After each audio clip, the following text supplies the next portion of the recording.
the theater. Have you ever heard of an old game called The Theater? Yeah, I didn't think so, because probably many say it doesn't even exist. You see, The Theater was an old game released around the same time as Doom.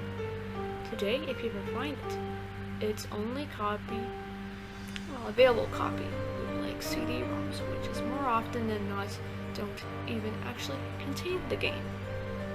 The actual legitimate copies say that they were released back in the day, feature a blank cover with nothing but a sprite of what has been named the Ticket Taker.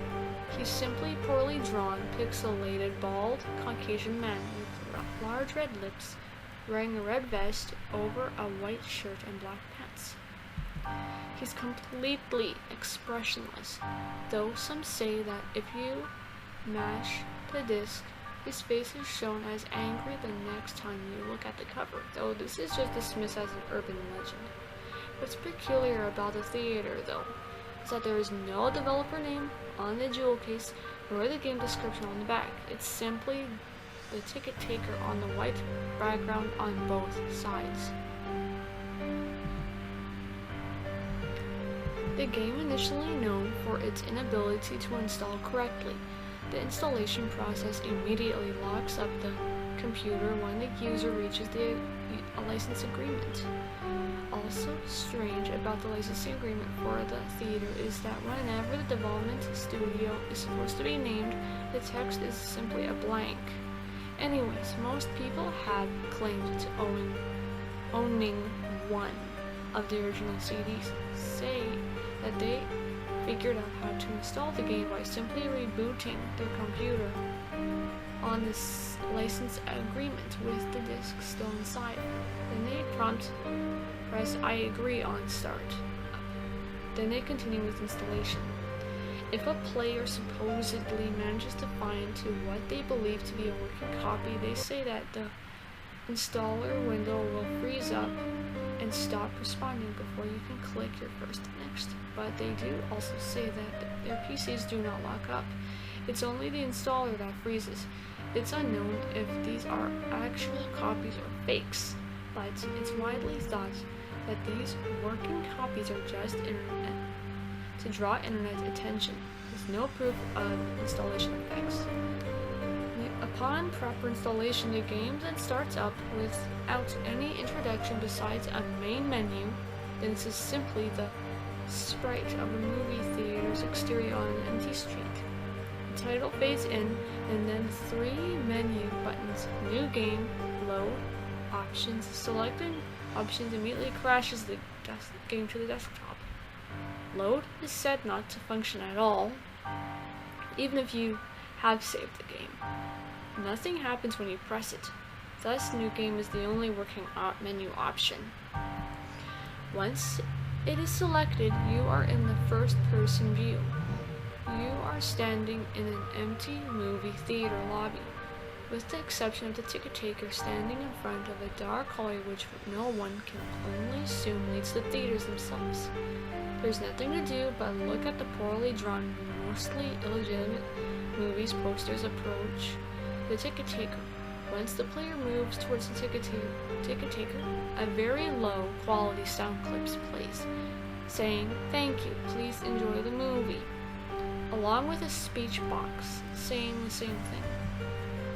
You then walk into the hallway and the screen fades black, and you're back in the empty lobby, and you do the exact thing again and again and again. While this may sound like a really horrible game, a number of peculiar things occur as you continue to play it. The number of times that you have to continue into the hall after giving your ticket to the ticket taker before the strange events happen is unknown. Most state that it's completely random and could take anywhere from the first playthrough to the 400th. What happens, though, has deeply disturbed some players.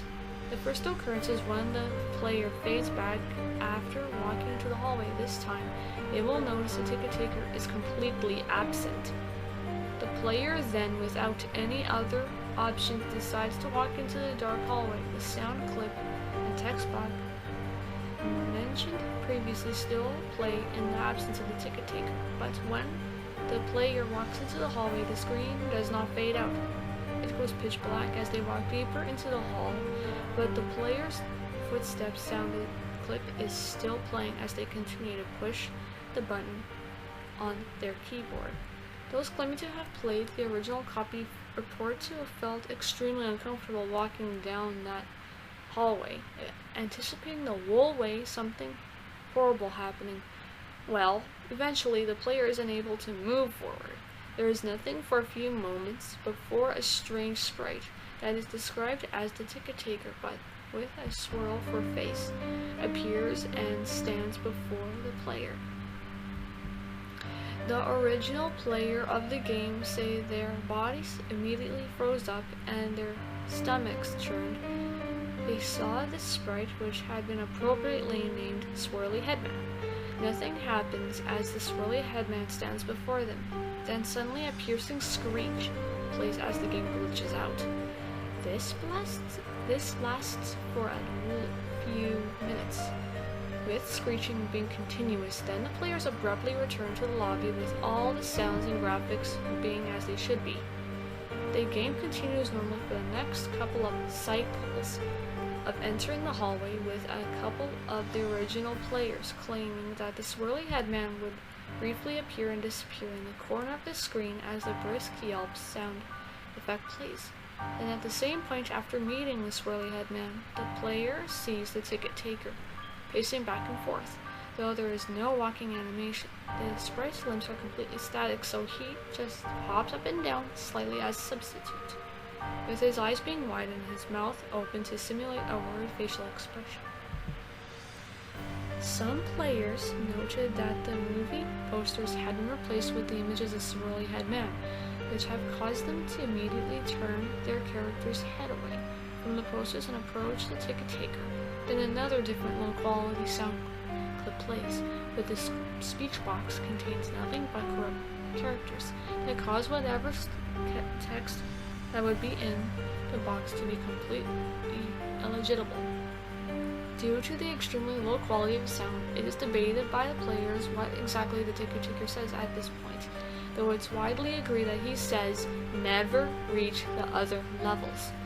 Then the screen fades out once again and returns the player back to the starting point in the lobby. But the ticket taker is gone and the hallway is blocked in a large brick wall sprite. Touching the wall will immediately crash the game, and that's all there is to it. No one knows what the other levels are or how to gain access to them, nor it is known why the Swirly Headman causes such acute fear in those who have seen him in the game. All the original copies of the theater have been either lost or destroyed, but the creepiest part is the fact that all the original players of the game claim to occasionally see a brief of a glimpse of the Swirly Headman out of the corner of their eyes. I hope you enjoy this story. Please like, comment, and subscribe for more spooky stories. I deeply apologize for any background noises that are not part of the story itself. I can't really help that. But anyways, please enjoy The Story Nevertheless, and goodbye.